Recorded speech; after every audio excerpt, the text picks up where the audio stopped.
Welcome to All This Math. This is Professor Parker, and today we're going to do a quick little lesson on using the midpoint formula, but not just using the midpoint formula to find the midpoint between 2 points, but actually trying to find the endpoint when you know one endpoint and you already know the midpoint, right? Before I get into that, I do want to welcome a lot of the new subscribers. We picked up a lot of new subscribers this past weekend, and I really appreciate that. That's all love. I really appreciate it, and I hope that people are able to benefit from this channel and the content that we put up here to help our youth and help our people, help adults, help whoever with gaining more mathematical understanding. All right, so let's look at the problem we have up here on the board.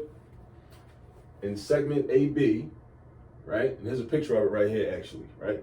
Segment AB from point A to point B. There is a midpoint, R. We call that R, right? These are the coordinates of one of the endpoints, point A, and this is the coordinate of the midpoint. So here we already know the midpoint.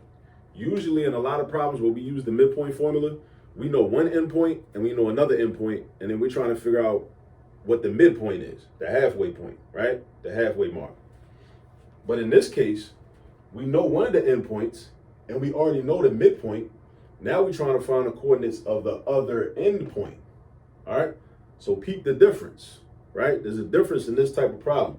But this type of problem can be a little tricky if we don't fully understand what's going on.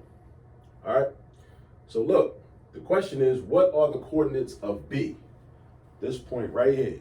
What are the coordinates of B? Now the thing about it is, we're still going to use the midpoint formula. We're just going to use it in a different way. All right? So the thing is, point B has an X value and has a Y value. So let's do this. Let's just say point B, put the parentheses, our X value would be that, our Y value would be right there. So that's your point B, right? The X value will go right here. The Y value will go right here. Just like A has an X value, A has a Y value. The midpoint, which we call R, has an X value. It has a Y value. But the question for us is, how do I use the midpoint formula to figure this out? I'm about to show you. This is what you do, right? You say, okay, well, I know what the X value of the midpoint is. I know that it is -2. So I'm gonna just say, first we'll label this. Because we're trying to find the X value of point B, right? So we want to label it. So on your paper, write down X value, put a colon, and because right here, we're going to calculate the X value of point B, right? We're going to do this one at a time, one part at a time. First, we find the X value of point B, then we're going to find the Y value of point B, all right? So in our midpoint, we have an X value of -2. So that means we have -2, which is equal to this part right here, just this part right here. This -2, because that's the X value of the midpoint. That is equal to just this part right here. So now you might be wondering, okay, well, how do I use that? What do I do with that? Well, I know what my X1 is because I know the X value of the endpoint, one of the endpoints. So this X1 is actually 3. So I'm gonna plug a 3 in right there. Now what I don't know is X2. So I'm gonna write that in the equation because that's what this is. This is an equation. And then I still write my fraction bar and I still write my 2. So understand what I just did.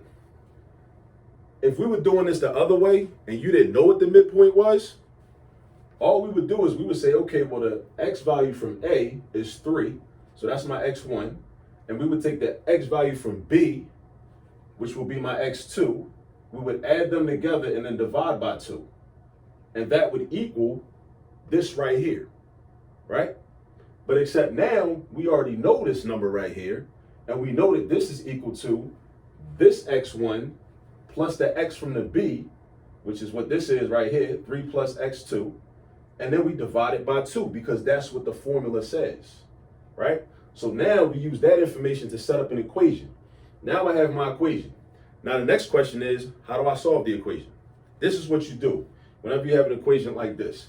What you're gonna do is you're gonna cross multiply. We're gonna keep it simple, right? We're gonna cross multiply.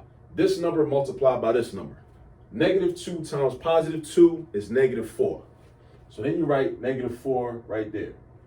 And then your numerator is going to be 3 plus x2. right? You have negative 4 on the left equals 3 plus x2, right? Now, I need to solve for x2. When I solve for x2, what that really means is I need to get x2 all by itself on the right-hand side of this equal sign. So that means I need to get rid of this 3. The way I get rid of the 3 is by doing the opposite operation of what the 3 is involved in. The 3 is just there chilling, for real, for real. It's just a positive 3. But think to yourself, what's the opposite of a positive 3? The opposite of a positive 3 is a negative 3. So that means I'm going to subtract 3 right here on the right side. But if I do something on the right side, I also got to do it on the left side. So I'm going to subtract 3 over here on the left side. So now I have negative 4 minus 3, which is negative 7. And then I have 3 minus 3, which is 0. So now this 3 is gone. That's what I wanted to happen. So now that's equal to x2. So I know my x2 is negative 7. So I'm going to plug that in right here. No, actually, no, I'm tripping. I'm going to plug it in right here. The x goes first, the y goes second. So I'm going to plug the negative 7 in right there. All right? Now, I got to do the same thing to get the y value, right? So I'm going to say y value. Write that over here, my y value, all right? But now I'm going to use this part of the formula. I'm only using this part. I'm not using this part. I'm only using this part of the formula. I know the y value of the midpoint, though. The y value of the midpoint is 4. So that means I'm going to have an equation, just like I set up right here. I'm going to have the y value of the midpoint is 4, and that's equal to this part. So what's my y1? Point A. What's the y1 in point A? Or what's the y value in point A? It's 7. So I say 7 plus, and then y2, what's my y2? I don't know what it is. I'm about to solve for that. My y2 is right here. We don't know it yet. So we put y2, and then I'm going to divide by 2. All right? So now I got an equation set up, just like I had right here. I'm going to do the same exact steps. I just got different numbers. But I'm going to do the same exact steps in order to solve for y2. So again, we're going to keep it simple. We cross multiply. What's 4 times 2? 4 times 2 is 8. So I write the 8 on the left side of the equal sign. And then on the right side, I'm left with just this numerator. 7 plus y2, right? 8 equals 7 plus y2. So now, how do I get y2 by itself? I need to get rid of this 7, this positive 7. The opposite of a positive 7 is a negative 7. So I'm going to subtract 7 and subtract 7. Boom. 8 minus 7 is 1. 1 equals y2. Now, if 1 equals y2, I throw my 1 up in here, right? Now, this is the endpoint. That's the endpoint. Now, if I wanted to check my work and make sure that I did the right thing, I should be able to plug this information and this information into this formula, and I should end up with the coordinates of the midpoint. So let's check our work. Okay, so let's say I want to check my work, right? So what's my x1? My x1 is 3. So if I check my work using the midpoint formula, my x1 is 3. What's my x2? My x2 from my other point, I think it should be negative 7, right? And then I have my 2 in my denominator, right? Then I do my comma. Now, follow the formula. What's my y1? My y1 from point A is 7. Got 7. Put the plus sign. What's my y2? I think it's 1. That's what I just calculated. Put the 2 in the denominator. And then I just do the math. Right? Capital M, in case you're wondering, stands for midpoint. I could have used the letter R since the letter R is the midpoint, but I was just sticking to the formula, right? So now my numerator, I got 3 plus negative 7. Now, 3 plus negative 7 is the same thing as saying 3 minus 7. It's just like saying 3 take away 7, right? 3 take away 7 is negative 4. And then we're doing negative 4 divided by 2. What's negative 4 divided by 2? Negative 2. Boom. That's what I got right here, right? Then I slide over here to the y value, right? What's 7 plus 1? 8. What's 8 divided by 2? Positive 4. Don't I have that right there? Boom. This is proof that this is a correct answer.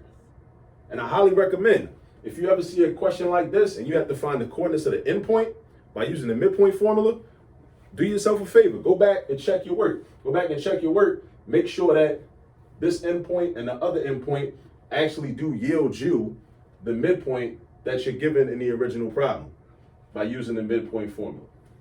So right here, we just have another example of how to use the midpoint formula to find some different information. Like I said, usually what happens is when you're introduced to the midpoint formula, you're given one endpoint of a segment and another endpoint. Like here, you're given like point A and point B, and then your job will be to use the midpoint formula, which is this right here, to find the coordinates of the midpoint or the halfway point, right?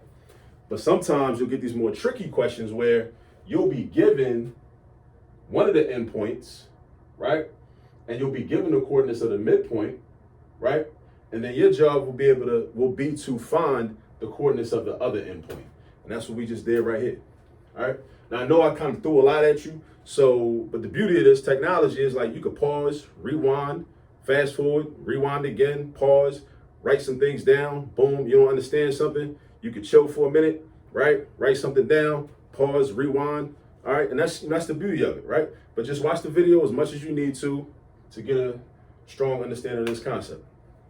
All right, thanks for tuning in. Please subscribe if you haven't already. Share the link, send it to somebody, tell a friend to tell a friend, and enjoy doing your homework.